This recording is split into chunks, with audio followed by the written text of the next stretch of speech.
मी सौ रुपाली अभिजित माने, कराड नगरपालिका निवडणूक 2025 लोकशाही आघाडीतर्फे वॉर्ड क्रमांक 1 मधून मी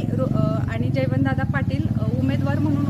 निवडणूक लढवत आहेत। तर माझ्याबरोबर तुम्ही बघत असाल तर खूप साऱ्या महिलांचा मला एक उच्च शिक्षित उमेदवार म्हणून मला खूप चांगला प्रतिसाद महिलांकडून मिळतोय। आणि या वॉर्डमध्ये रस्त्यांची वगैरे जी कामं आहेत ती तर आपण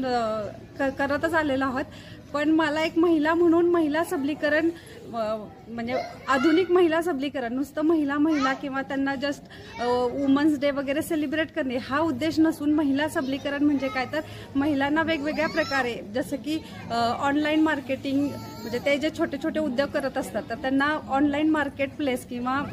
महिला शेतीमध्ये खूप इन्व्हॉल्व आहेत। आपल्याकडे शेती बऱ्यापैकी महिला करतात, तर आधुनिक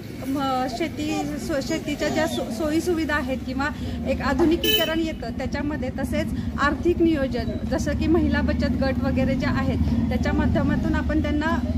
आर्थिक प्रशिक्षण जे असतं ते देऊन त्यांना ॲक्च्युली मेंटली आणि फिजिकली सबलीकरण त्यांचं करणे, तसंच आरोग्यविषयक त्यांना वेगवेगळ्या सुविधा पुरवणे हा माझा हेतू आहे। तुम्हाला आता अजून चिन्ह भेटलेलं नाही, तर त्या संदर्भात म्हणजे आत्ता आम्ही सगळ्या वॉर्डमध्ये घर टू घर दोन वेळा तरी जाऊन आलेलो आहे आणि आमची ओळख त्यांना पटलेली आहे की एक सुशिक्षित आणि तरुण व्यक्तिमत्व, दादांची तर पूर्वीपासून ओळख आहे जयवंतदादा पाटलांची, त्यामुळं महिलांचा आणि ज्येष्ठ नागरिकांचा, विशेषतः ज्येष्ठ नागरिकांचा आम्हाला खूप चांगला प्रतिसाद मिळत आहे। PD पाटील साहेबांचं काम इतकं उत्कृष्ट ह्या वॉर्डमध्ये आहे की त्यांना नाव सांगताच लोक आम्हाला PD पाटील साहेब आहे तर काळजी नसावी म्हणून प्रोत्साहन पण देत आहेत आम्हाला। महिलांचे प्रश्न आहेत ते कसे सोडवाल तुम्ही? ते प्रश्न माझ्याकडून म्हणजे माझं शिक्षण MSW झालेलं आहे आणि महिलांचे जर आर्थिक प्रश्न असतील तर आर्थिक लेवलला जाऊन मी माझ्यातर्फे त्यांना योग्य ती म्हणजे काय म्हणतात ट्रेनिंग सारखं प्रशिक्षण देऊन किंवा त्यांना वेगवेगळ्या ज्या सरकारच्या योजना आहेत त्या योजनांची व्यवस्थित त्यांना माहिती देऊन मी त्यांना आर्थिक मदत करेन। तसेच फिजिकली किंवा अजून काही असतील तर फिजिकल आरोग्यविषयक वेगवेगळे आपण ट्रेनिंग प्रोग्राम वगैरे अरेंज करू शकतो त्यांच्यासाठी। विशेषतः लहान मुलींच्या बाबतीत हल्ली वेगवेगळे प्रकार घडतात, जसं की लैंगिक अत्याचार म्हणा किंवा मुली ज्या तरुण वयात येतात